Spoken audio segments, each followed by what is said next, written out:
Here we go. Hello, everybody.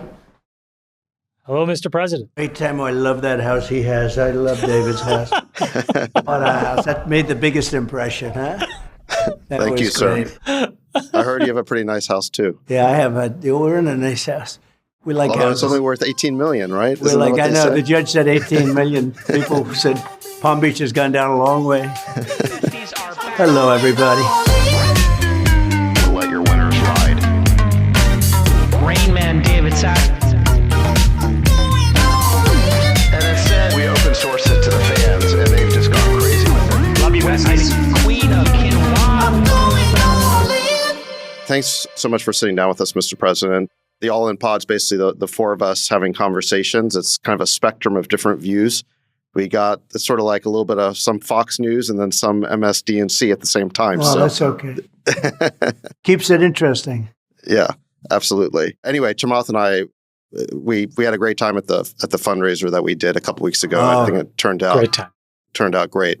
And I heard the Winklevoss brothers are actually announcing that they're donating $1 million each in Bitcoin to you tomorrow. So I think that's a great result to come out of it as well. Yeah, got to meet them for the first time at your house, and terrific.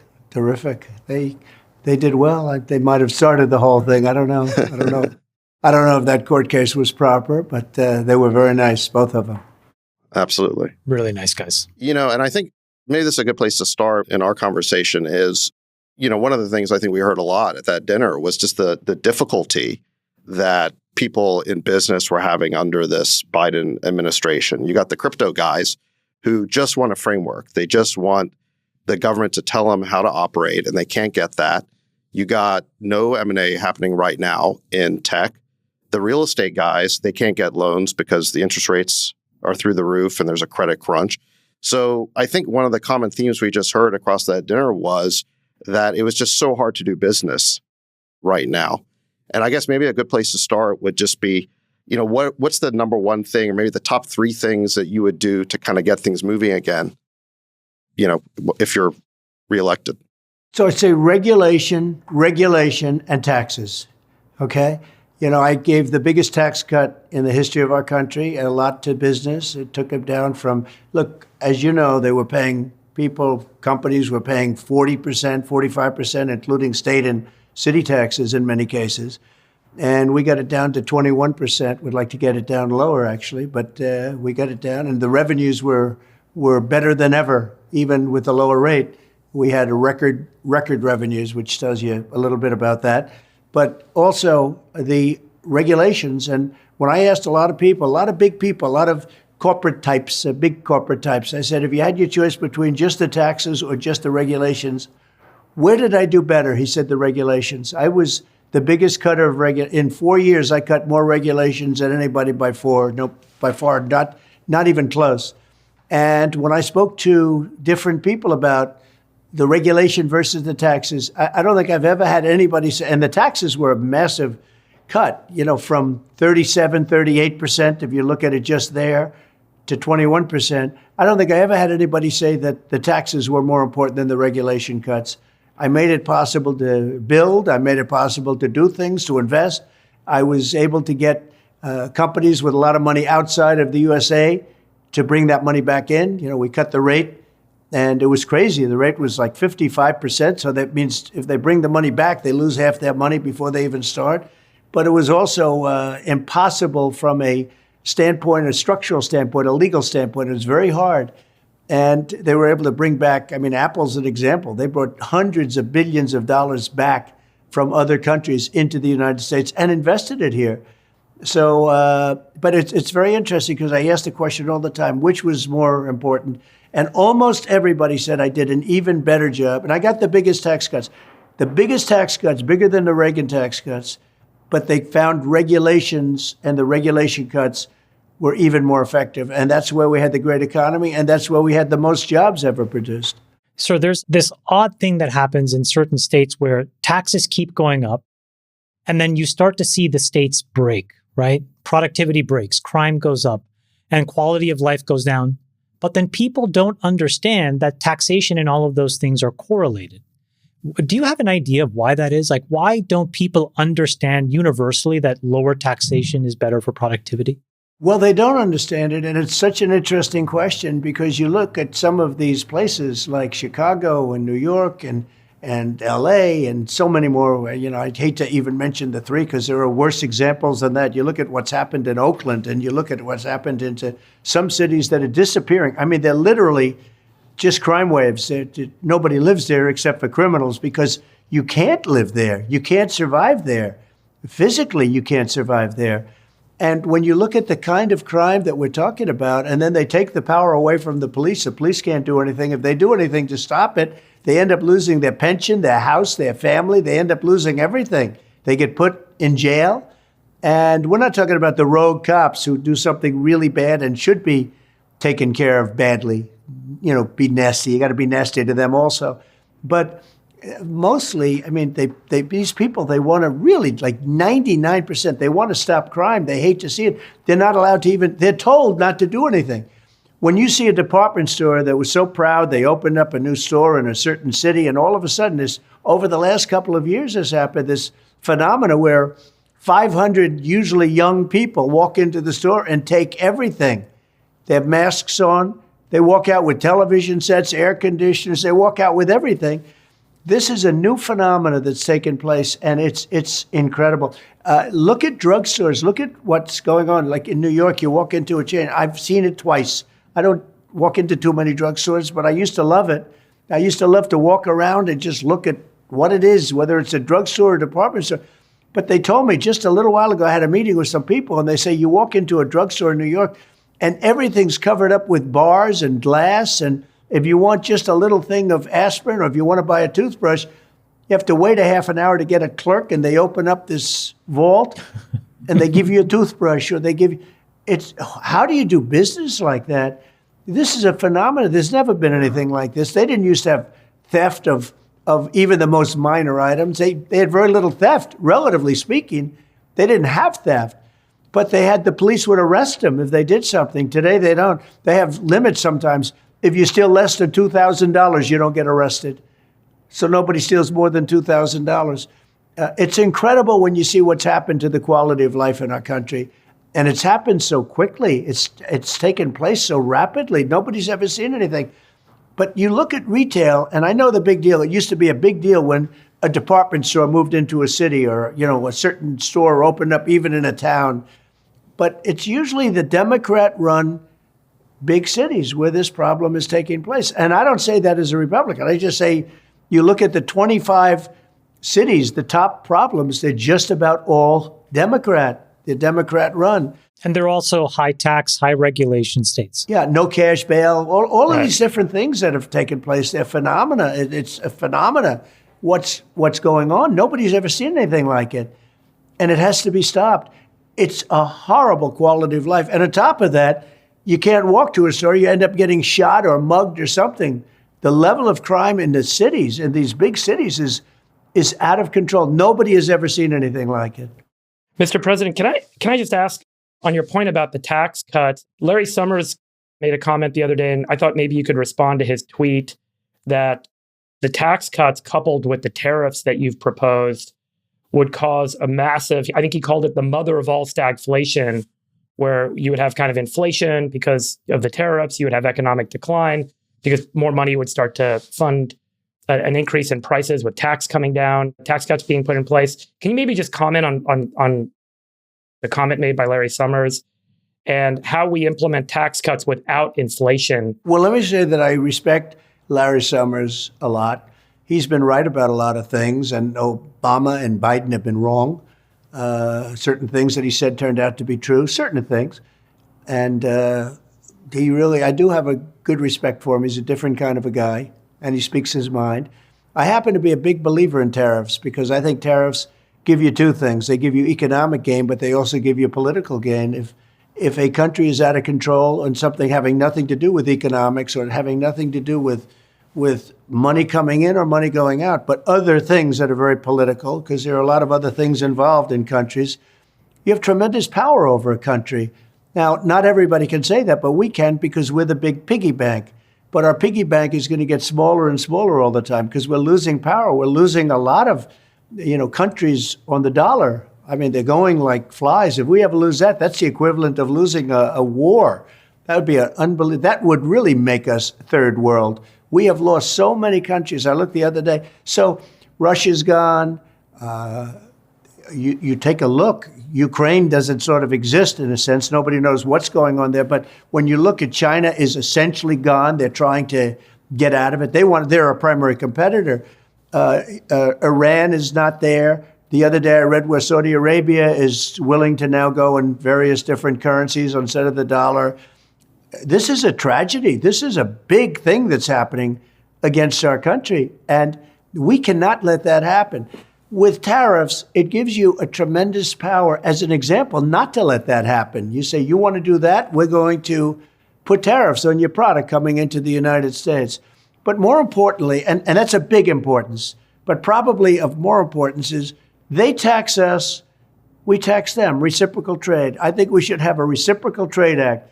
If China's going to charge us $100 tariff or 100% tariff on a car, then we should say, you're going to pay 100% to us.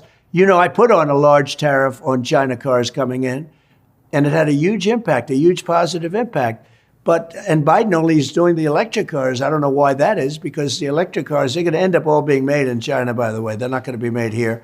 The United Auto Workers are going to take a blow like no unions ever. Between that and people coming in, pouring into our country, unions are getting absolutely decimated. Absolutely. President Trump. But the reciprocal act is, I think, a very important thing when these countries, and I don't mean just China, we have other countries. You could take the European Union.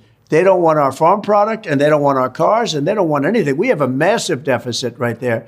But you could go with many countries, and they essentially do things to us, and we should do things to them. Basically, it should be reciprocal. One of the things we've talked about, President Trump, on this podcast a lot is the deficit. Under your administration, we added close to $8 trillion. Under Biden, it's going to be paradoxically about the same number. Seems incredibly unpopular in Washington to cut costs, but that's something we're going to need to do. What's your plan? And it looks like you're going to win a second term here. What's your plan in your second term to control spending? Can you get it under control? Is there the will in Washington to allow you to do that? Well, the biggest thing I think is growth, because we can grow our way out. As an example, we have more liquid gold under our feet. I use the term. We have more oil. We have more wells. We have more everything than anybody else. When I started, we were number 3. Now we're number 1. We were number 1. He's going to keep it that way until after the election. If they ever won the election, there's no more oil coming out. There's no more oil. They were going down. Oil is what caused the inflation. You'd have nothing coming out. It would be a disaster. So they were intelligent enough to let the oil wells continue to go. They're not happy about it. But if this election were won by them, I can tell you right now, we would see oil go through the roof because they would really close it up. Already they're taking out of the strategic reserves just for politics because they want to try and keep the prices down as low as possible. But the big thing, we have tremendous growth potential, and we have tremendous numbers of dollars that can be saved through efficiency. The way we're spending money, hundreds of billions of dollars, what Biden did with the trillions of dollars that he borrowed for COVID. Now, I had a different situation. We were getting ready to start paying off debt. We were getting ready to make a lot. We had the greatest economy in history. I had to throw a lot of money at COVID in order that we didn't end up in a 1929 type depression, which we could still end up in now because of what they've done. But I threw a lot of money in, and we ended up not in a depression. And then we ended up with a very strong, I ended up with a higher stock market than it was just previous to COVID coming in, which was pretty much of a miracle, according to most. But we had to throw money out there in order to keep our country going. We would have ended up, if I didn't do that, we would have ended up in a depression. The problem is, when Biden came in, he took trillions and trillions of dollars for COVID. He didn't use it for COVID. He used it for other things. But he took trillions of dollars out, and that caused a lot of the inflation. His energy policies caused inflation, and his spending, the unbelievable spending that they did, caused inflation, tremendous inflation. And it's going to have an impact for a long time to come. Can you talk about your impoundment authority? intention? You mentioned that in the past, that you could go in and reduce the bureaucracy and the spend. I always tell people my position going into the election is less that I'm interested in knowing what the government's going to do for me, and I'm more interested in knowing what the government's going to stop doing that doesn't do any good for anyone. And there seems to be a lot of that. And I'm really curious to hear, sir, how you think about using the impoundment authority vested in you as the president of the United States to reduce some of the bureaucracy, wasteful spending, and create accountability.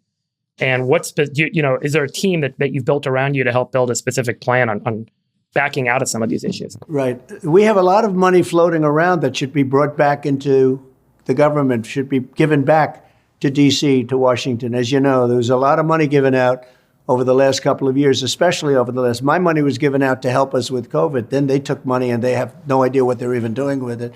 That money can be given back, and it should be given back, and things can be done with that money that are positive. But there are many, many things. I'll give you an example. Education. We spend more on education per pupil than any other country. We spend numbers and yet we're terrible at it. We're down at the bottom of the list, and yet we're at the top of the list. I am going to, very early in the administration, we're going to send education back to the states. We're going to give them approximately half the number of dollars, and they're going to have so much money that like they've never had before, because they can spend a fraction of what we're spending right now and have much better school systems. As an example, you could name many. You go to Nebraska, you go to Iowa, you go to many states. We'll do a far better job than we're doing right now, and they'll do it for a fraction of the cost. We'll save a tremendous amount of money and have better. Some states, I don't believe, will do a very good job, but they're going to have to learn to. But we have, I would say most of our states will do a much better job. I think all of them will do better than, you can't do worse than what we're doing right now, but all of them will do better. But some will be absolutely education, a factory in a positive sense, factories. We are going to close up education. We'll have a tiny little group to make sure everyone's teaching at least English and perhaps proper math, et cetera, but very little. Department of Education goes, and education goes back to the states and where it belongs. I mean, where it absolutely belongs. And you're going to save a lot of money.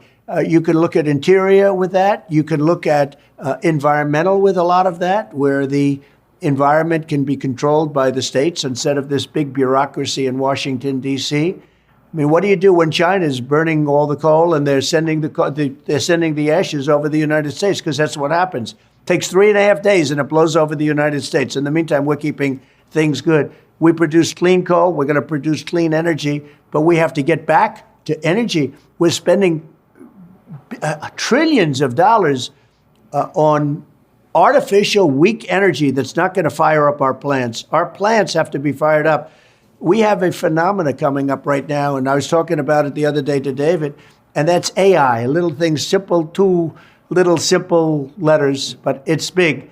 And I realized the other day, more than anything, when we were at David's house and talking to a lot of geniuses from Silicon Valley and other places, they need electricity at levels that nobody's ever experienced before to be successful, to be a leader in AI. The amount of electricity they need is like double what we have right now, and even triple what we have right now.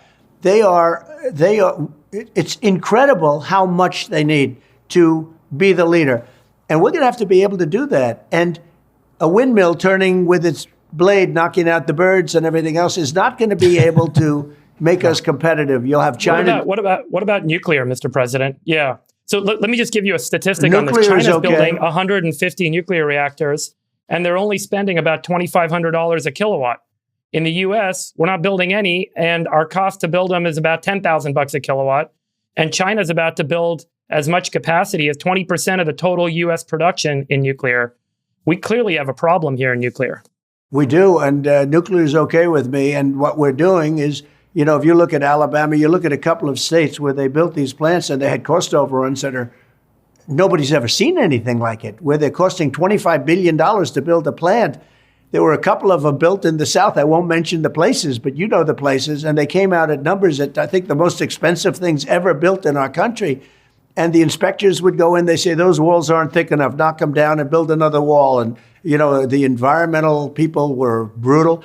In France and in other places where they do have a lot of nuclear, they build small plants all the same. And if they need double the amount, they'll build two of them, as opposed to the nonsense that we've done where we build these massive plants and they never get built and they have cost overruns of 3, 4, 500%. Nobody's ever seen anything like it. No, I'm okay with nuclear, but you have to do it in a way that makes sense. And they have nuclear applications today that can be built and can be built reasonably inexpensively. But nuclear certainly is very strong power. Can I shift the conversation to foreign policy just for a minute, just to make sure we get time to talk about foreign policy? Is that okay with you guys? Yes. Mr. President, I've really appreciated your comments saying that you want to bring a peace deal to the war in Ukraine so that people stop dying. And I wholeheartedly agree with that sentiment. But I've seen that Emmanuel Macron, the president of France, is talking about actually putting NATO troops or French troops in Ukraine as potentially a next step, and that could be a tripwire for more NATO troops coming in. Can you guarantee that no matter what, you're not going to put American boots on the ground in Ukraine? Is that something you can say definitively I now? would guarantee it. I wouldn't do it. No. It's different for France. They're neighbors, more or less. We have an ocean in between.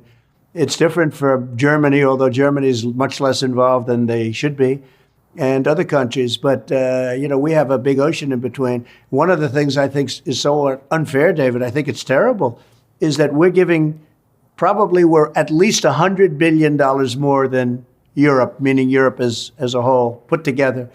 And the economies are similar size, believe it or not. That put together and us is about a very similar economy size. But it's much more important for them. It's important for everyone. You have to have, look, this would have never happened if I were president. Putin would have never done it. And it happened for two reasons. It also happened because oil went through the roof and he had all this money to prosecute the war. But the oil was at a much lower level, the price of oil. He wouldn't have been able to afford the war.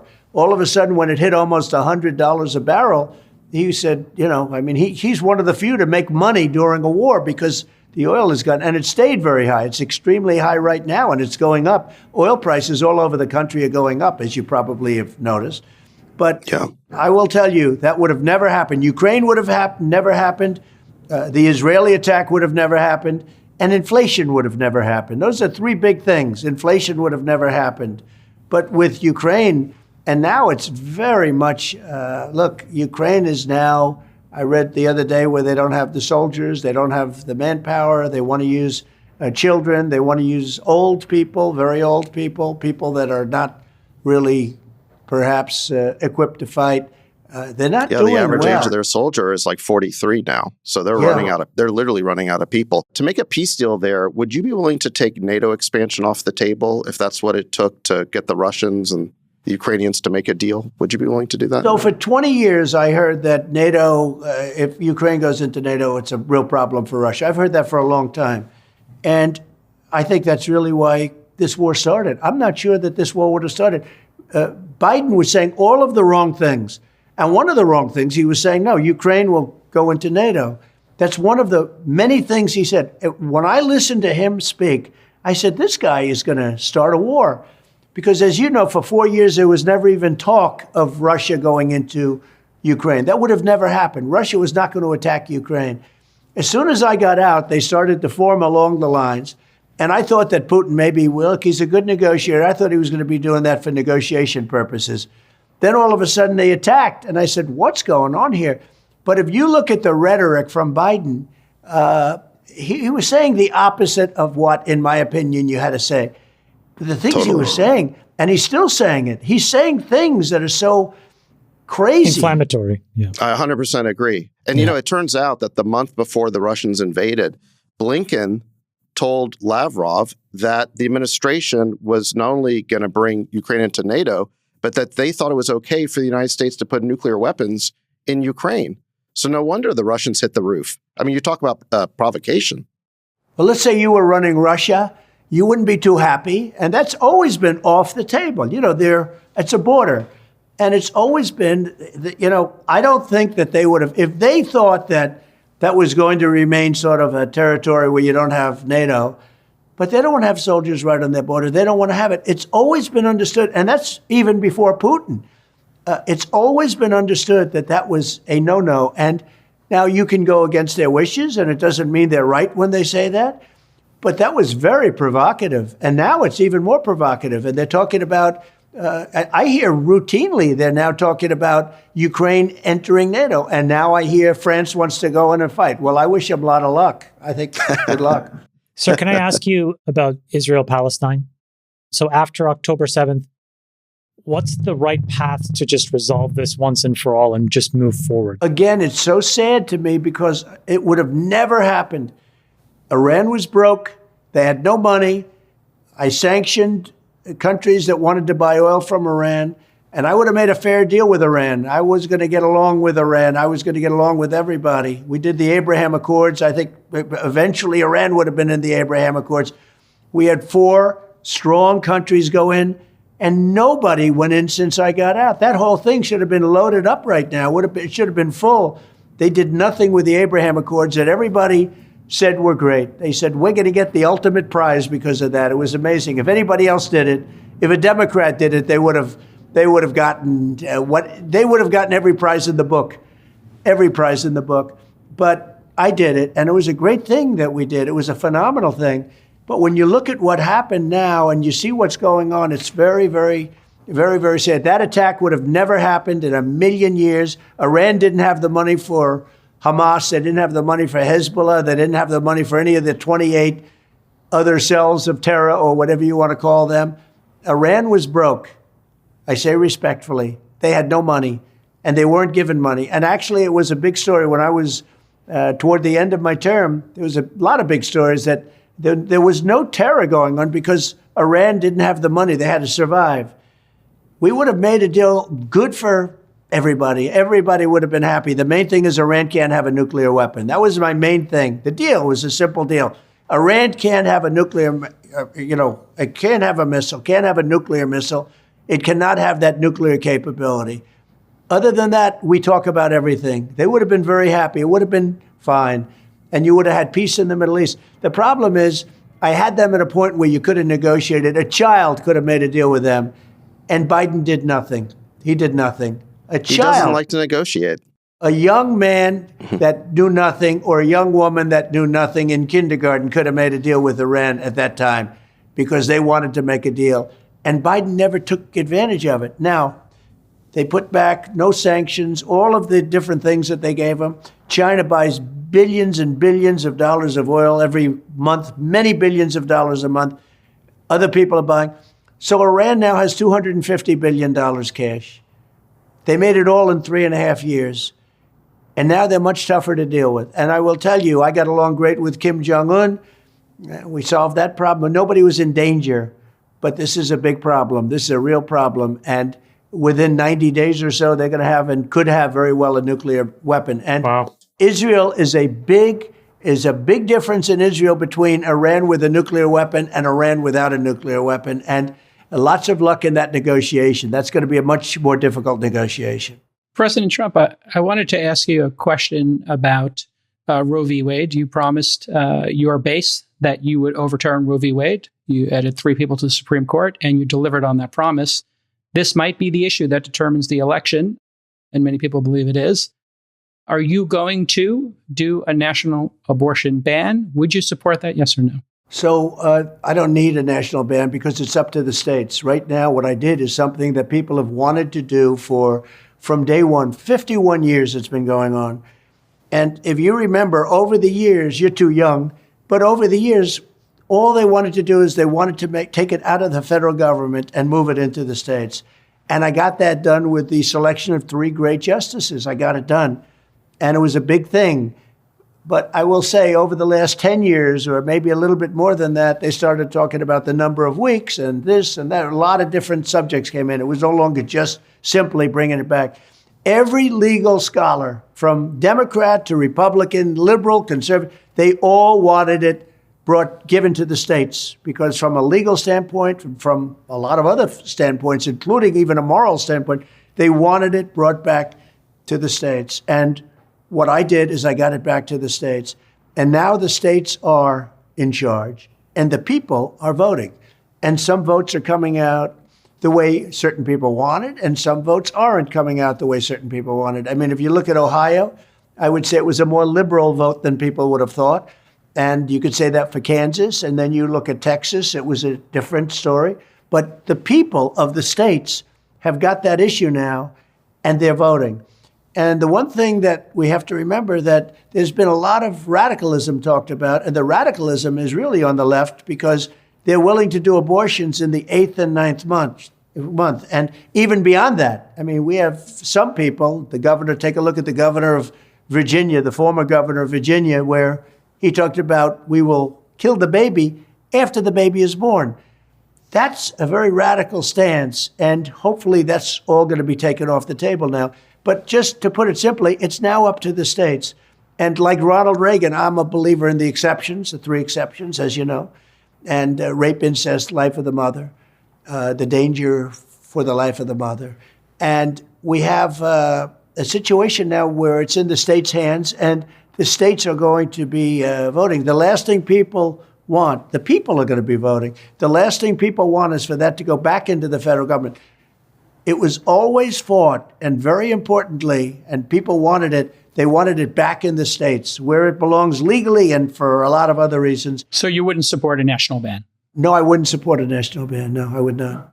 Just shifting back to foreign policy for a moment, Mr. President, on the relationship with China, it's funny how Democrats and Republicans seem to have a unified voice and banging the drums on the rise of China. Do you think that war with China is inevitable? And if not, how do we avoid it? I think it's not inevitable. I think it's unlikely. I know President Xi very well, and we got along great until COVID. Then I wasn't so happy with him because they gave it to us. I said it came from the Wuhan lab. I was right about that. They said then it started in Italy, and then it started in France. It started everywhere but there, but it started in China. And it was many, many millions of people died all over the world and cost the world probably $60 trillion, which is more money than China has and more money than anybody has. The death and destruction has been unbelievable. But I think it's high. If you have the right president, we can live at peace with China. We can do very well with China, compete with China. But we don't have the right president right now. He's not respected by China. He's being laughed at by China. And he's a Manchurian candidate. I mean, he's received money from China, his family. And that makes him, to me, somebody that shouldn't be negotiating. I think he's got a conflict of interest.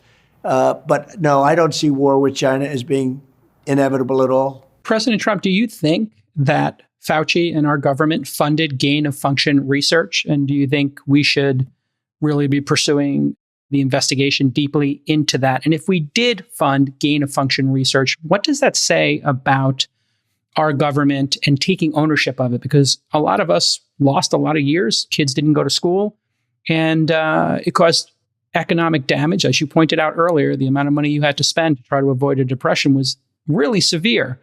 And if we funded that, what does that make you think about our government? And then Fauci covering it up, if that is in fact true, what does that make you think about our government? So if you remember, I'm the one that stopped it. And I stopped it maybe for a lucky reason or an unusual reason. I said, why are we paying money to China? It wasn't about gain of function or anything else. It was, why are we paying money to China? China's got a lot of money, and they're doing fine. You know, we're considered like, they want us to consider them a growing nation, a nation in distress, all sorts of things, because they always take advantage of every treaty by saying that they need, you know, they're an improving nation. I heard the other day they have all different terms for changing, but they're a growing nation. Well, we're a growing nation too.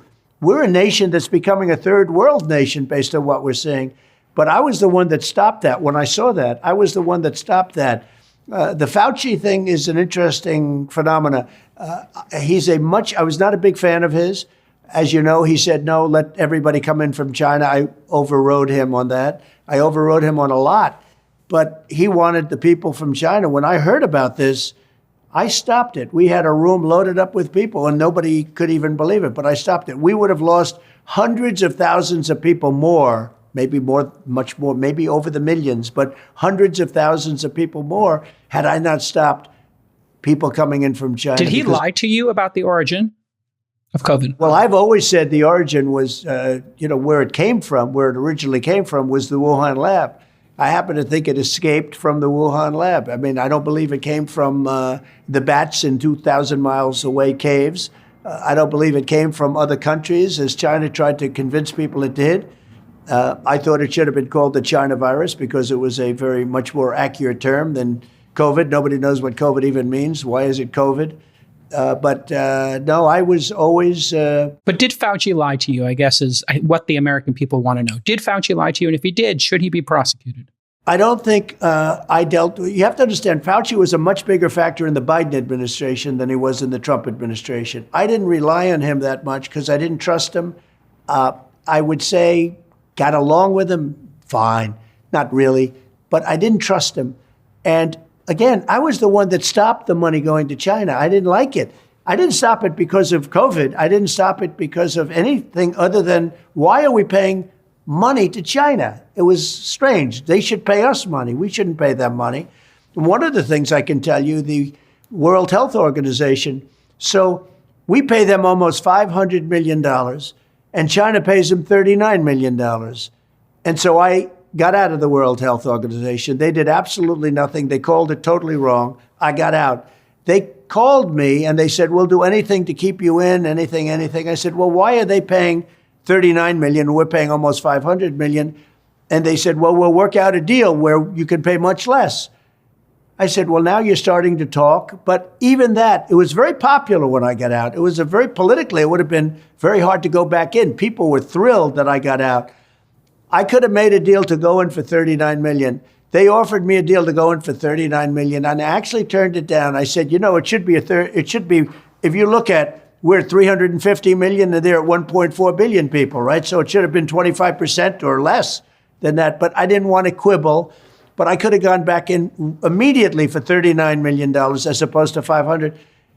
Then a horrible, horrible election which helped destroy our country took place in 2020. And they went back in and they're paying more than $500 million.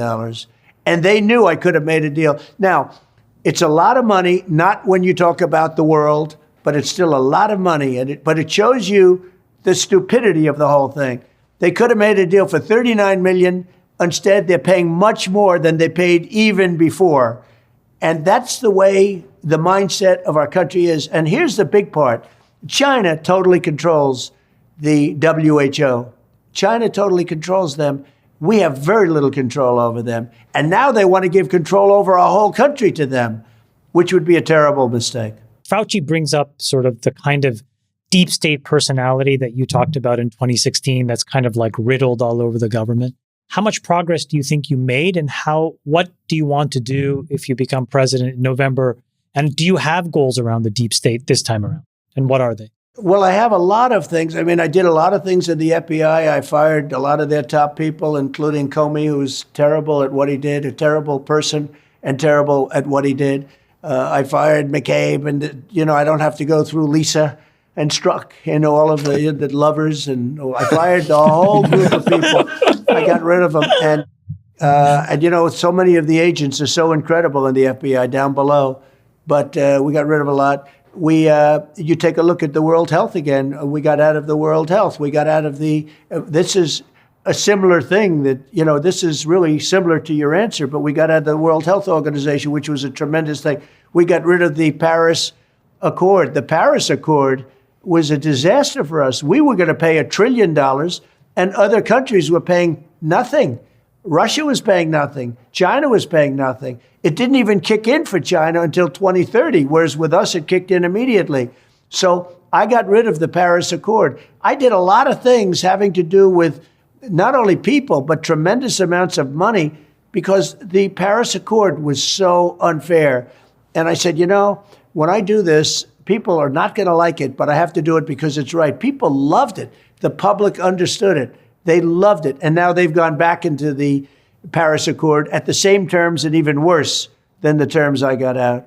It's really a shame. It's so many things. It's so sad to see so many things. I mean, the WHO, the Paris Accord, you take a look at these things, they could have gone back. If they wanted to go back, if they had it, they could have gone back for a fraction of what they were doing. And they're very unfair to the United States. We're like a lapdog for every other country. Mr. President, I know you're running out of time here, so we haven't had a chance for you to speak to the border situation yet. So I want to give you a chance to address that, because that's always been really one of your main issues since 2016. You wanted to build a wall. The Democrats did everything they could to thwart that. You built the wall, but then Biden left a bunch of holes in it and then sold off the parts for scrap metal. And now we've had and repealed your executive orders. So I want to give you a chance to speak to that. But one piece I want to just add in as a follow-up question is, a lot of tech CEOs say, if we fix the border, can we get more H-1Bs for tech workers? So can you address that as well as what's going on at the border? Yes, so we built hundreds of miles of wall, David, as you know, and we're very proud of it. We did it as per specification by the Border Patrol. They wanted exactly the wall that we did, with the climb paddle on top, with steel, concrete, and then rebar, and all of the things. And they wanted to have vision through it, clearly through it. And because I thought about concrete plank, frankly, going up 40 or 50 feet, and they didn't like that. They wanted to have vision through, and I understood that too. I sort of disagreed with it, but that's okay. We actually brought climbers in, Mount Everest climbers, to climb, and we built a very hard wall to climb. It's a very effective wall. And we built hundreds of miles, and then we're going to add quite a bit at the very end. And we bought about 200 additional miles, and it was ready to be put up. Could have been put up in 3 weeks, maybe 4 weeks. And areas that were rough areas that were people coming in, because as you build the wall, they go in different areas, right? They go further out. It was so effective. It was so effective. Mexico gave us a lot of troops for free because of a certain negotiation that I had with them. You heard that. But it was so effective, the wall. But Biden, they didn't want to put up those slats that were going up routinely by us. That means you had gaps. You had, as an example, you had gates in certain area that we were going to put up, big, powerful gates that we could open, and you could let equipment through, et cetera, if you needed it. And they got rid of everything. They sold it for 5 cents on the dollar, much of it, 5 cents on the dollar. I said, I can't believe it. And that's the first time that I said they're serious. They actually want open borders. They want an open border. Nobody could believe it. I couldn't believe it. Because I never believed they wanted an open border, because who would be stupid enough to want an open border? Look what's happened with an open border. I was very proud of that. We had the safest border in the history of our country, and now we have the worst border in the history of the world. We had a safe border. I had a remain in Mexico policy, catch and release in Mexico, not in the United States. Everything was so good. But the remain in Mexico was a big deal. Not easy to get, but it was a big deal. They were in Tijuana, hundreds of thousands of people. They had to be approved to come into our country. And now you look at what's happened. We've been overrun. It's an invasion of our country by people. Many people come out of jails and prisons. They come out of mental institutions, insane asylums, and we have terrorists coming into our country at a level that we've never seen before. It's a very sad. I never understood why the wall was so controversial. You know, every country needs to have a border, and a wall is a really good way to enforce a border. I never understood why they were so animated about stopping you from building the wall after you ran on that issue in 2016. They held you up for years with litigation. And then, like you said, they wouldn't just finish the little pieces of it, and they left big holes in it. And I think you're right. The only conclusion is they want an open border. I mean, how else do you explain it? They want to destroy our country. You know, the fact is, it's incredible. The big mistake I made, I should have said, I will not build a wall. We do not want a wall. And that wall would have gone up in 15 minutes. The more important point, I think, Mr. President, is we need high-skilled workers in this country. Yes. We need to recruit the best and brightest from the world. Every time we get somebody super intelligent from India or Europe, any country, that's 3 of us are immigrants, sir. Yeah, and 3 of the 4 here are immigrants, the ones without the ties.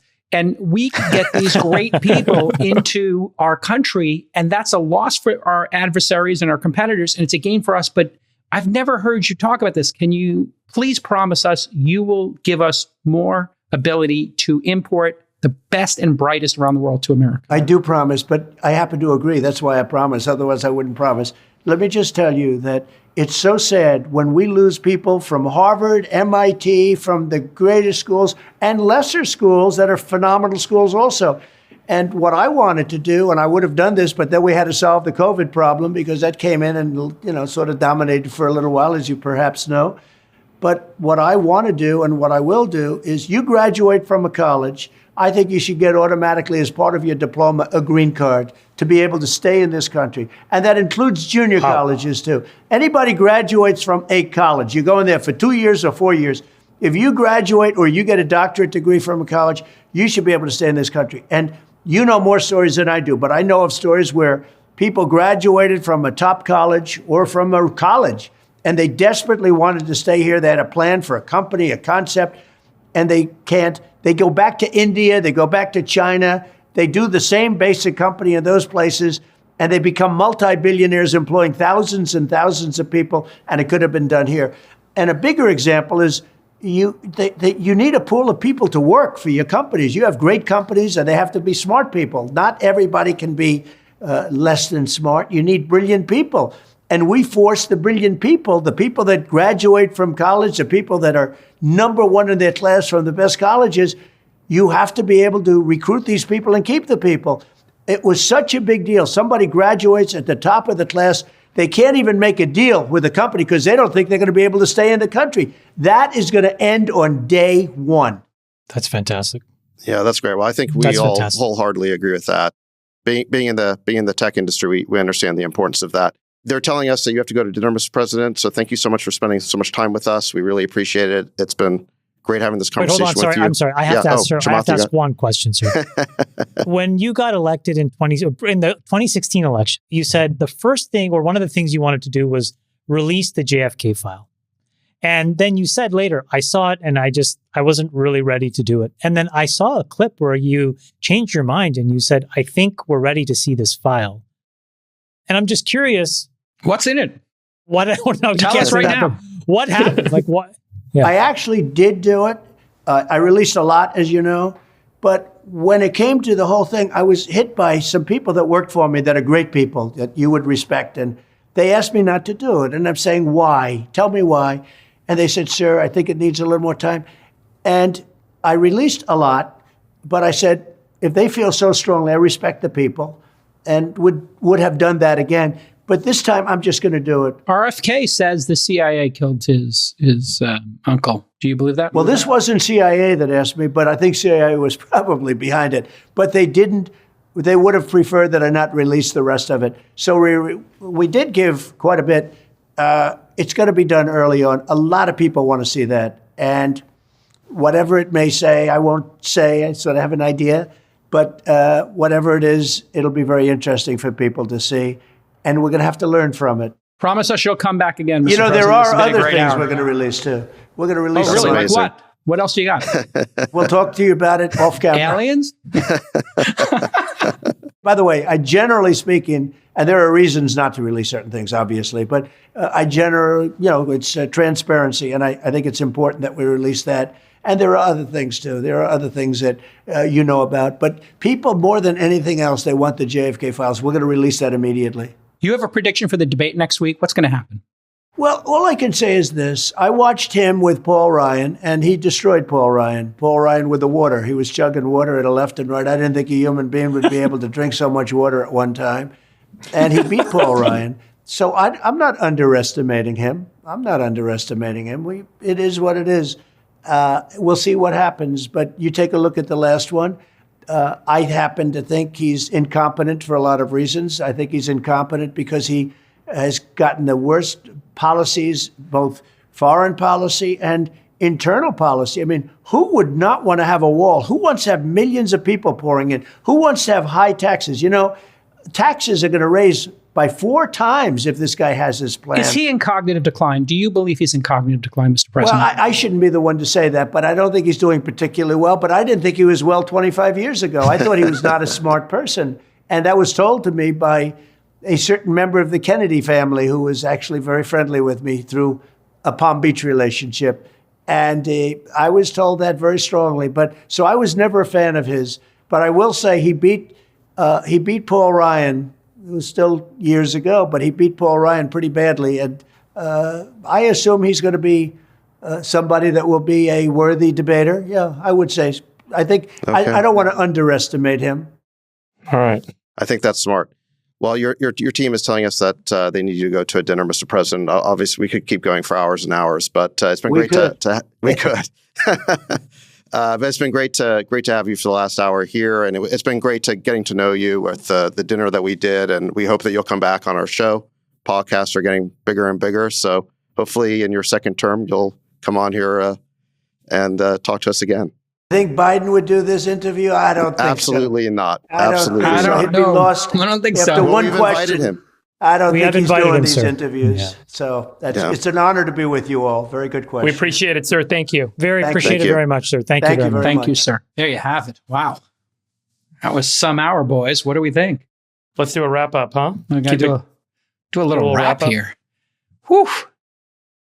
J. Cal, what are your big takeaways? Well, I'm undecided, as you know. We had a limited amount of time with him, and obviously, Cal, just say it. Just say it. You like him. You didn't. You were. Just say it. Just say it because it's written all across your face. Just say it. You like him. You're confused. Cal, I have some He blockers. crushed your questions. No, he crushed your No, questions. I Admit think it. he did You a great asked some job. tough questions. You asked great questions and he just dealt with them head on. Just admit it. You like him. You like him. You look at him. Well, I do like the fact that he came on the pod. I will told you say you'd that. like him. I told you you'd like Here's him. what This I'll is say. my point. Whether you come out of He it is, wanting to vote for the president or not, Sure. everybody needs to, I think, just sit in a room and just hear him out. If you want me to answer the question, what I'll say is there are some blockers I have that we didn't get to. January 6th, obviously. I did, one of the blockers I have is obviously Roe v. Wade. And I think he handled that question really well.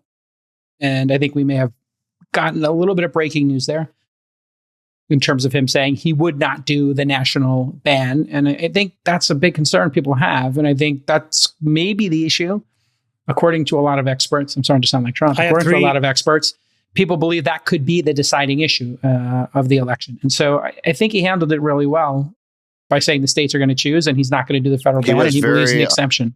He was very unequivocal about that, really clear that he would not do a national ban, really clear that the states would decide. And furthermore, he understood that the states are deciding. There's been a bunch of referenda at the state level, and they are generally coming out on the pro-choice side. And he indicated that he understood that some of the votes are not turning out the way the people may have thought. And he's going to 80% of respect people that. want. Right. 80% of people He's going to want respect women to choose. democracy. Yeah. He's going to respect democracy on that issue. Yeah. So I think he nailed that question. I think he was very definitive about Ukraine not entering NATO. And I think he was very definitive about an H-1B policy that's pro-productivity and immigration. That was the part I like best, if I'm being And giving honest. grads green cards, that's like such a good That's idea. breaking news too, by the way. I think we elevated the discussion about immigration beyond the wall and into recruitment, which is what I have been trying to do on this podcast for a couple of years here now. So to hear the president say, I will do that for you because I want that, that to me was palatable. And, there's a lot of things I agree with him on. And the January 6th stuff we didn't get to. So apologies to the audience on that. I know a lot of people have feelings about it, but you can only get so much from 50 minutes of interview. I think he did a great job. CNN did a whole town hall on that issue. I mean, quite frankly, I felt like we dealt with a lot of substance here. So, but Chamath, I agree with you. He was really clear on Ukraine. He went further than he has in the past. In the past, he said that he'll get a peace deal very quickly and that he wants the people to stop dying. But in this interview, he went further. He said that if France or other European countries send in troops, the U.S. definitely will not participate in that. We are not going to send American boots on the ground. The Biden administration, I don't think, has said that definitively the way that President Trump said it. Moreover, he understood that a major cause of the war was the desire to bring Ukraine into NATO. And I've never heard anyone in the administration say that. And he went further and said they keep saying these provocative things about, even now they keep repeating that Ukraine's going to be part of NATO. So he understood the provocation there. Freeberg, where's your take on him? You haven't come out and said who you're voting for, but this is your first time interacting with him, albeit for 50 minutes in a group setting. But what's your impression? It's a difficult forum because we can't go deep and ask responsive questions, and we don't have a lot of time, and there's four of us trying to ask questions. So the format is a little difficult to get to the heart of the matter on some of these complicated topics like federal spending, deficit, we need 2 hours. debt. Yeah, and I think you need to just be able to hone in on the question. His response on how are we going to reduce kind of the bureaucratic overhead and the wasteful spending in the federal government. And he kind of pivoted to the Department of Education. That's 3% of the federal budget. I want to talk about the rest of it. And, it took us 200 years as a country to add $1 trillion to our federal debt to go from 0 to $1 trillion. And now we're adding $1 trillion every 100 days. And it's going to take a lot more than just 1 to 3% cuts in spending to get us out of the spiral that we're in. I also am concerned I think very rightly so. And I think he acknowledges the concerns that were mentioned by Larry Summers that tariffs plus tax cuts could lead to serious inflation and economic contraction. Those are really difficult things to do together unless you have a very clear plan for massively cutting spending at the federal level. So I don't feel like I got to the heart of the matter on those points. And as you guys know, that's what I care so deeply about. I think we need to fix the machine to be able to do the things we want the machine to do over time. And I'm very deeply worried about that. I had a couple of reactions to that. So number one is I thought it was interesting how he reacted to the question about Larry Summers, because he knows Larry Summers and he actually said several very complimentary things towards him. So he may not agree with him on everything, but he said that Larry had gotten a bunch of things right. And he's an interesting guy. And Larry did get the inflation call right. Remember, at the very beginning of the Biden administration. So it was interesting. I thought that President Trump handled that question very tactfully, I think. It's not like he wasn't looking to attack anyone or anything like that. Do we really buy he's going to do this tariffs thing anyway? Like, it seems like that's a bit of pandering maybe to the voter base. It sounds like a great solution, right? But I don't think he's going to do it. Yeah. Once the economic advisors get together and look at the analysis and what this will do to costs of things, inflation will go up, et cetera. Maybe there's a rethink ultimately on how that's implemented and on what particular slices of the economy it's implemented. So I'm sure, as you point out, it probably gets toned down for this to even become a reality. It seems quite just on the second piece on the deficit. Jake, how you asked a pretty tough question there, where you basically said, "Look, the debt has grown as much under your first term as it has under Biden." Remember that, the $8 trillion or something? It's almost exactly going to be the same. 6.5 to date from Biden, 7.8 trillion. But I think he had a pretty good answer, which was that, look, at the first year of COVID, we were dealing with a potential depression. I don't know if he mentioned that the economy, GDP was down 30%. Yeah, he talked about 1929. Yeah, exactly. Yeah. So he basically explained that we had to do that. But then after that, we shouldn't have kept going. And I do think that Trump is just not as big a spender as Biden. I mean, look, Biden's been in Washington for 50 years. He thinks government's the answer for everything. He loves spending money. And he spent trillions on COVID even after we didn't need to. So I get the sense that Trump was a reluctant spender. I'm not saying he didn't spend, whereas Biden, I think, is a eager spender. And I disagree. I think any modern politician wants to spend because it's popular. I just think it's their nature. I think if Trump had the power by himself to rein in spending, I think he would. I think the issue is that the president by himself can't do that much. Which is what my follow-up question was, right? I was trying to ask him, like, can you actually do it as president or not? Like, is there the wherewithal to do it? I think the other aspect I wanted to see, I'm really glad he talked about de-dollarization. And he mentioned it up front. And so that, to me, really resonated. It really rings true to the effect of U.S. spending, U.S. foreign policy. So much of this is driving, and I'm concerned about, driving the Saudis into the arms of the Chinese and other foreign adversaries to the United States. And I would have really liked to have spent a little time with him on the Saudi relationship, where he sees that headed, how the Saudi relationship will affect the Middle East, and how the Saudi relationship could affect the U.S. dollar and dollar reserves around the world. But I think he's acutely aware of de-dollarization and foreign reserves in dollars being sold down, and that there are serious effects to that. I didn't hear a follow-up on what the specific responses will be, to the drivers there, which I would have loved to have spent a little more time on. What do you think will be the viral moments to come out of this, if any? What do you think the mainstream media or social media will take from this? Any moments you think were breaking news or notable? Well, I think there's a lot of clarity on a couple of important points. One is no federal ban on abortion. I think that's important news for a lot of people. The second is this clarity on H-1Bs, which is very different from what has to be done at the border. And I think that was very clear and new. And I think it's very positive for our community, meaning the tech industry. Absolutely. I think that's why I push we need that clarity, because we're trying to hire these people and we are losing them every day. And then the third was, I think, the clarity on NATO was also very definitive. And I think that's important. The fourth, which was an implication of what he said, which is a little depressing, is I think there's a lot of us that want to see this Israeli-Palestine conflict resolved. And Correct. I think what he's saying is we can't because we've let the genie out of the bottle. We have an adversary now with $250 billion of excess cash who has no incentive to negotiate. Iran. That's Iran. So that's really depressing. And then the fifth one was around this JFK thing. The reason why I asked the JFK question is not necessarily that I have a specific interest in JFK, but it's emblematic of, it's a proxy for this deep state, this idea of secrets, or this idea of there's a layer of people that are embedded in the United States government that decides on behalf of all of us.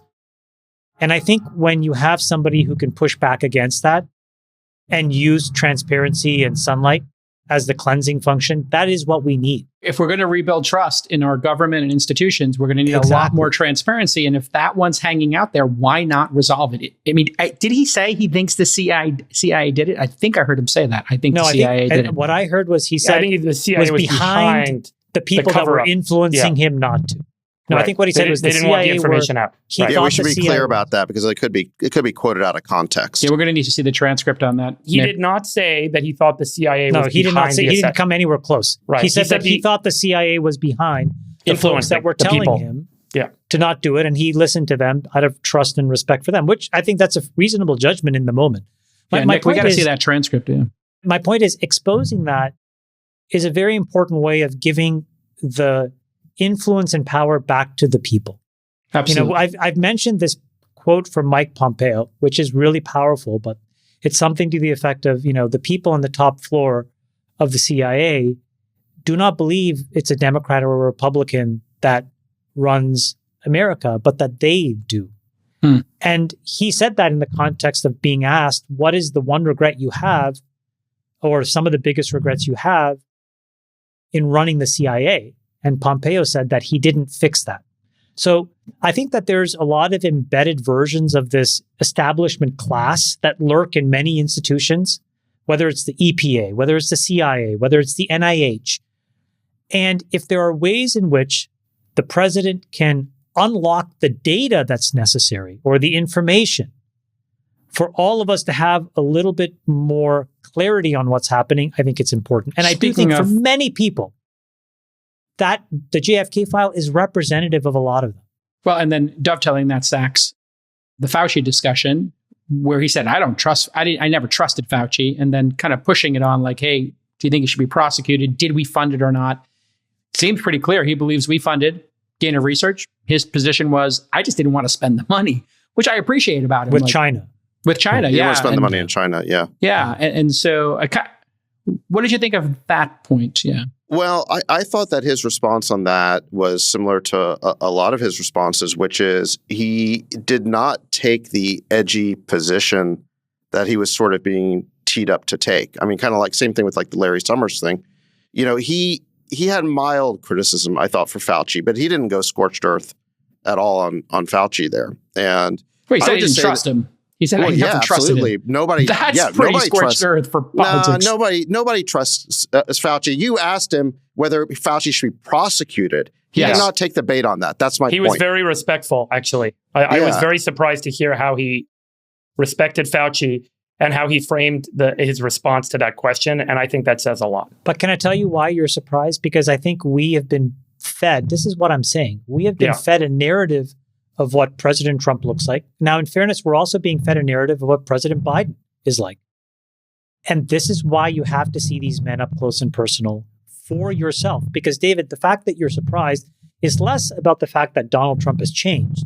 Right. It's more the fact that you've been told a narrative and you've believed it. And so now when you see the actual truth, you have to re-underwrite. Hold on a second. He's actually pretty thoughtful. He's pretty presidential. He doesn't go off on people. That's not what you probably thought going in, because that's not what the mainstream media portrays about what you should be thinking about. Well, in fairness, he has gone in on people pretty hard over the last 8 years. He's a counterpuncher. I don't think he hits people unless they hit him first. I mean, that's his pattern. But look, I agree with Chamath here that my overall take on this, and look, my position is clear because I wrote a long post on X endorsing Trump a couple of weeks ago. But everything I heard here in this interview was consistent with the reasons why I stated I want to support him. He clearly favors a pro-growth agenda. He wants to keep taxes low and reasonable. He wants to reduce regulations. He's wanted to increase the number of H-1Bs, get the dream team over here for tech while sealing the border, while cutting down on crime in blue cities. He talked about how crime was out of control. He wants to negotiate peace deals. He, I think, understands very well why we have this war going on in Europe. Overall, I heard a lot of reassuring things. And I didn't hear anything that I would put in the category of a grievance or a desire for revenge. You know, the media is trying to portray him as like seeking vengeance or something like that. Well, that's because says he is. Didn't get that He said vibe over at and all. over again. Let's be clear. He said over again, I will be your retribution. So he may not have said it on this podcast. Did you get any of that in this interview? No, I've just heard him say it 50 times in the last 60 days. So, But Sachs, where would you like to have seen him be Maybe stronger? that's the same clip played over and over again on CNN. Where would you like to have seen him be stronger or different on any of his major positions? What would you, as his advisor, advise him to shift or double down on a bit?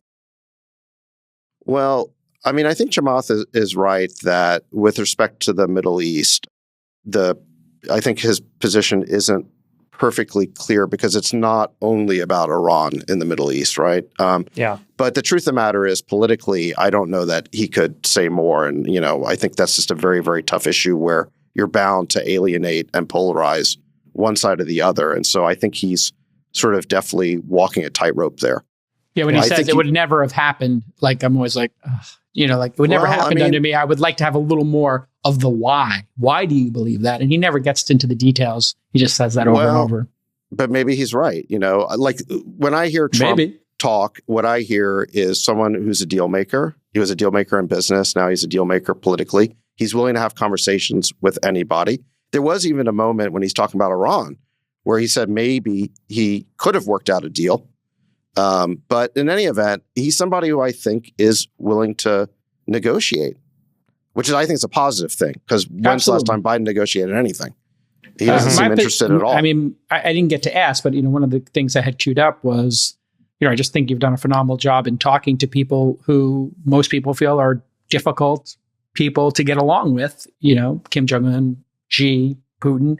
I think it's a superpower is talking to dictators, despots, people who are cantankerous and difficult. And he always seems to get the better of them, or at least gets our interests as Americans aligned with whatever their interests are. So I think, let me ask you, give him an A+ on that. Yeah, I don't want to be insulting. I'm asking, like in the past, you've said that he was embracing the dictators and he was kowtowing to them. I think you've said comments like that in the past where no, you saw I don't know this if I and said, yes, or something that felt like he was more trying to embrace and engage with them in a way that's like, why would you? I've always felt you should talk to everybody all the time. You know, that's not my issue with Trump. You know, it's never been my issue with him. I think that's like a superpower. The fact that he went into North Korea and stepped over in the DMZ, you saw the look on Kim Jong-un's face. Kim Jong-un just wants a little attention. He wants a little recognition. And this idea, like, we're not going to give him any recognition is stupid, because if you give him a little recognition, now you're sort of tilting him towards, hey, maybe you could be part of this. Like, maybe you could come to the West and see a movie premiere or come to the NBA finals, as opposed to start lobbing, you know, dysfunctional missiles over Japan. Like, maybe we can kind of... You know that video where they're like setting up the little press shooting in the conference room? And God, that video is so funny. The smile on Kim Jong-un's face when Trump says, video. You want me to go over? Should I go over? Should I do it now? I'll go over. Okay, I'm gonna walk over. Okay. And Kim Jong-un is beaming, and you're like, he just played him. He played him. Like, he walked 10 feet into North Korea, and now Kim Jong-un's like, you know what? I don't need this missile. I guess my big unanswered question, I did want to ask him about like Dalio's prediction of like the cycle of empires, 500 years, 6 empires you're obsessed cycle. with that.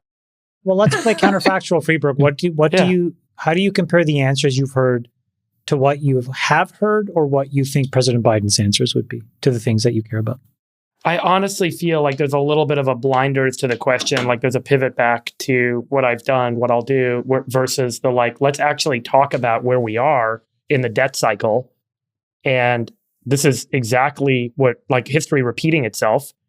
at the time that you take on all the debt, you drive internal conflict. January 6th is a great data point. You drive external conflict. We've had 2 or 3 wars start in the last 4 years. How do we reverse those things so that we don't repeat history? And we sat down with Dalio and we asked him this question, is there a way to not repeat history? And he said, yes, there is. And we talked with Graham Allison about this.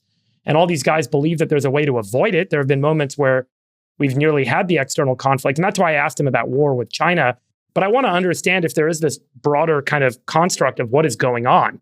Because he hits on all the data points correctly. De-dollarization, increased spending, bloated bureaucracy, conflicts around the world, without taking it all into perspective and saying, man, this is where empires die. I guess he does say that, right? He does actually highlight exactly what Dalio He doesn't do what Milei does, though, right? Like Milei has said to the populace. That's exactly. Yeah, Milei has he the just best needs to response. take that next Milei step and say, I will cut half the people working at these places. He kind of did say it when it came to education. I don't know what your interpretations were, gentlemen. Get back to an entrepreneurial economy, right? Allow capitalism. I think he did say around regulation. And then with respect to the bureaucracy, he pointed to education. He pointed that to was a good example, I think. Energy. He pointed to the EPA. The right things are on his radar screen. Yeah. You know, I just hope he gets the right people around him, Sachs. I mean, I need you in that no cabinet. more Giuliani's and stupid people. You gotta put smart people around him. We need not a cabinet and advisors on nuclear, on regulation and nuclear, on AI. In 2016, there was not the kind of people that, for example, were at this fundraiser that David and I organized was, I think, entirely different than what you saw in 2016. And I do think there's an opportunity where if you dipped your hand, there was a young man in the audience who answered this AI question, and he talked about public key, private key, cryptography. It was beautiful. It was amazing. Very technical person. But there are all these people that are coming out of the woodwork. To your point, Freeberg, if he can figure out how to build a cabinet with those people, meaning these extremely technical, thoughtful people, then there's a real shot that you can change it. I hope that's right. I pulled up some data going into our conversation. I just want to read this to you guys. Totally off topic, but I just want to say we can cut it out if you want. But, construction for the Francis Scott Key Bridge, which is 1.6 miles long, when it was built in 1977, was $141 million, about $740 million in today's dollars. Today, they're estimating to repair, that's the bridge that collapsed in Baltimore. They're saying it's going to cost, $2 billion or more to repair that bridge now, 40 years later. California's bullet train project in 2008 was supposed to cost $40 billion. We're 15 years into this thing. We've spent $18 billion. They're now asking for $140 billion total to build a 171-mile track. That's a billion a mile. That's $1 billion a mile. Let me just tell you this other fact. China and the tracks are in the middle of nowhere. Yeah, and China just spent $300 billion to build 16,000 miles of high-speed rail. They're spending $18 million a mile. That's 2% of the cost of the California high-speed rail system. 2% per mile. We are 50 times more expensive than China. That is where superpowers shift. That is the fundamental premise of the shift that we've seen 5-6 times in the last 500 years. That's the question for the president. Yeah, I mean, is it just time to privatize all that stuff? It's layers of, Of these two men, Trump or Biden, which one do you think is going to be more skeptical of big government spending? And which one is going to be more interested in being conducive to the private sector solving problems? I mean, to me, there's no comparison. Well, which one do you think? Obviously, Trump is all of his instincts are, let's empower the private sector. Let's cut regulations. Let's make taxes reasonable. Let's get the smartest people in the country. Let's have peace deals. Let's have growth. What do you think, Freeberg? I have heard conversations that there is an economic argument. I don't know if I buy it. That one of the reasons that they're trying to leave the border open is there is a low-cost labor pool that grows that actually is beneficial to economic growth. That there's just not enough in the workforce today to think about the cost of building that railroad in China versus the U.S. The average income in the U.S. is a couple turns on what it is in China. You can also say you don't want to answer the question. Between the two? Yeah. Man. Ask this question more specifically. Yeah, ask me. Yeah, honestly. Who do you think is closer to your desired outcome? Trump or Biden? I think Trump hits on it way more than Biden does. Yeah, he definitely hits on the concerns that I have. I don't know if he has like the path that makes me feel like, great, let's, like this is going to work. Does Biden have a path? And I think the other thing I worry about is the leadership problem with Trump, meaning I don't mean him as a leader in terms of effectiveness, but just this like Trump derangement syndrome is not something to be ignored and to be disparaging of the people that we all, that not we all, but people say have Trump derangement syndrome. It's a fundamental like tilting that he does. And he tilts half the people in the country. He tilts them. And I think that is really, and maybe the other side is true as well. Maybe it's a psychological problem that a lot of people have. It doesn't mean we should have a worse president. So that's one argument. Or maybe when he tried, maybe there's a way to use unifying speech instead of divisive speech, and that is my other concern. Is just like, or you speak directly to the people, and you end up where Jake Al is at, and where you're at, which is you've heard him face to face, really for the first time. I want to hear Biden face to face. I want to have a long conversation. I would love to have Biden on here. I totally agree. We invited Biden on here too, and we're Totally agree. waiting breathlessly for him to accept the invitation. You got to give Trump credit for coming on the show, like he said, and took all questions.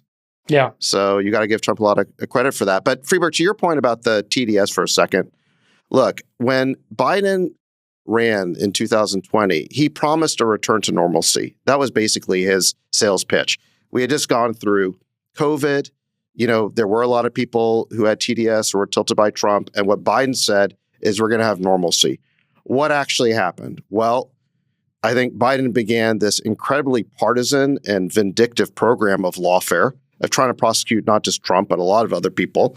We had the border basically opened up. I mean, Biden repealed all those executive orders on day one and did create those holes in the wall. There was absolutely no reason for that. We had this war in Ukraine that was easily avoidable if they just said the right things back in 2021. And I mean, I could go on. I mean, on the issue of tech, like we talked about, everyone feels frozen right now. Crypto can't get a regulatory framework. No one can do M&A. So have we gotten the normalcy that we were promised? I don't think so. And on the other hand, what I heard from Trump in this interview was like he was sort of softened. He did not go scorched earth. Even when we invited him to, he did not say prosecute Fauci. I will agree. I will agree with you on that. He had nice words to say about Larry Summers. Yes. He was, I thought this was a very moderate sounding Trump. Maybe it's a different approach and I'm wrong. And I'm just referencing the history with him. And I do agree with you that the way he spoke today about people that have been antagonistic about him or to him, like Larry Summers and Fauci, did surprise me, particularly after years of him sending out these tweets every morning about people that are antagonistic about him. And it was quite refreshing, honestly, and it felt different. So, I will give him credit on that point. I will agree with you on that, Sachs, for sure. The point is, I think that we had an opportunity to interview the President of the United States. And that was great. Congrats. I think we talked about a broad spectrum of issues. I wish we had more time. I think he answered them precisely. And I think he was candid. And I think that he gave us new information, which I think is important. And I think it allowed you guys to see what I saw, which is if you're an independent or not a Republican, quote unquote, by name, and you have a preconceived notion of what President Trump is like, it's very difficult to keep that notion, is my point, after you hear him and after you meet him. And I think that that's a very important thing to keep in mind, because I don't think it says as much about President Trump as it does about the lens with which we are taught to think about all of these people, including President Biden. So I would just say you got to think for yourself. And that's the most important takeaway. And I think that we are giving people ground truth data to underwrite your own opinion. All right, everybody, this has been another amazing episode of the All In Podcast. Thank you, David Sachs, for getting President Trump to come on. President Biden, you are, of course, invited to come on. We encourage you to come on. Give us 50 minutes. Give us an hour and a half, whatever you got. No, we've asked. We're waiting. I'm just restating it for the record that if you, by some means, somebody in this group says we should, talk to the All In team since they're a top 10 podcast and every other presidential candidate's been on, who knows? Maybe somebody decides he's going to be able to keep up with the group. I don't think he can keep up. That's the big challenge. For the Rain Man, David Sachs, Chamath Palihapitiya, your chairman, dictator, and the Sultan of Science, David Freebird, I am the world's greatest moderator. You didn't moderate today. I'm sure guest, Sax. Great job. We'll see you next time. Great job, Sax. Love you, boys. Love you, boys. Bye-bye. We'll let your winners ride. Rain Man David Sass. And instead, we open source it to the fans, and they've just gone crazy with it. Love you, Westies. Queen of Quinoa.